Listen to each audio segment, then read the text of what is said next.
siap. Udah ya, siap ya. Udah siap semua. Belum tunggu ya, udah siap. Ayo, siap ya, udah siap ya. Mulai bang. Yuk mulai. Mulai ya, udah mulai ya. Jadi, Pak maju dikit Pak, maju dikit. Biar kamera tahu. Dan teman-teman, saya dan teman-teman diundang atau dipanggil sebagai tersangka ketika menjalankan tugas profesi advokat. Saya membela atau mendampingi klien saya yang bernama Rina Waoli dan anaknya. Kenapa saya dampingi dia?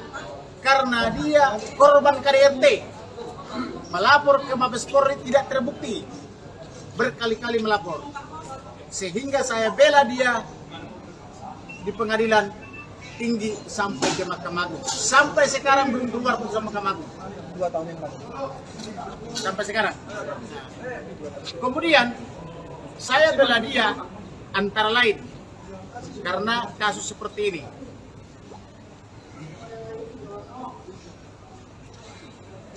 Coba kalian perhatikan. Videokan lagi kembali nih. Ini istrinya nih.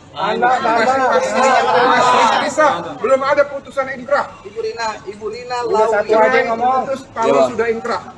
Ini bapak ini, kukunya dipoles-poles. Tahan Pak. Tahan Bang. Itu misalnya itu tidak video porno. Ini awal.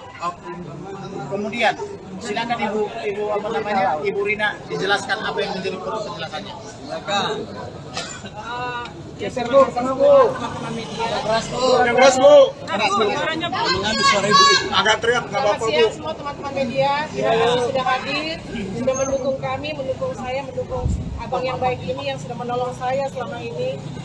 Jadi memang selama ini saya itu menjadi korban, ya, korban ketidakadilan, KDRT, pengancaman, anak saya tidak dibiayai untuk sekolahnya dan lain sebagainya.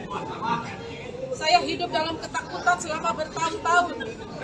Saya tidak bisa tidur. Saya tiap hari sampai stres gitu. Sampai saya ketemu dengan abang ini. Abang ini yang menolong saya. Dia orang baik. Kita semua harus membantu dia.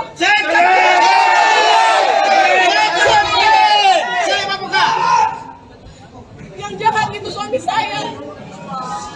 Kalau sama saya, istri dan anak aja dia tega. Bagaimana dengan yang lain? Terus kalau yang bela saya ini dikriminalisasi, kemana lagi perempuan seperti saya mencari pertolongan? Saya sudah pergi polisi di SP3.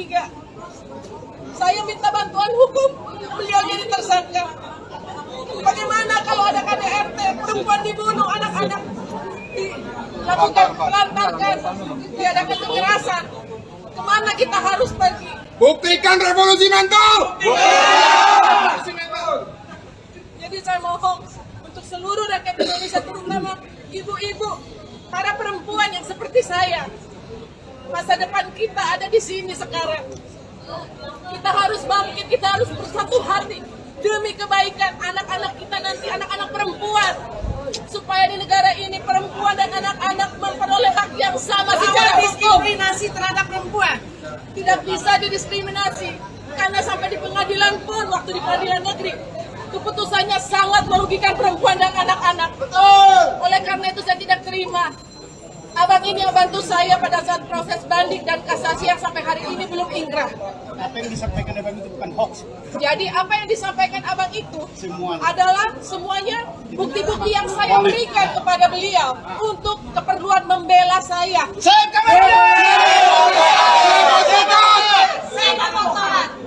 Ya, jadi mohon saya minta dengan penuh kerendahan hati, bantulah kami.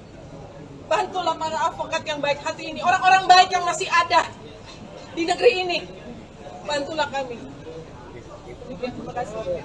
Lagi, banyak visi-visi atau rekaman kontak yang 300 triliun, ancaman-ancaman dan sebagainya. Tolong dibuka sedikit. Ya, jadi beberapa waktu sebelum Pak Dirut itu meninggalkan rumah, saya sering diancam. Saya sering diancam, Pak Kosasi ya, Antonius Kosasi. Saya sering diancam. Meskipun di luar itu tindakannya selalu baik, di hadapan orang-orang saya seperti ratu. Tetapi di belakang saya diintimidasi setiap hari. Saya sampai ketakutan. Itulah kenapa saya sampai harus pergi ke psikolog untuk kesehatan mental saya. Dan alasan itu dipakai oleh dia berbicara kepada hal itu dipakai oleh Pak Antonius Kosasi untuk berbicara di kementerian dan lain sebagainya dan mengatakan bahwa saya punya penyakit mental dan saya ini ada gila. Sehingga saya tidak bisa meminta bantuan.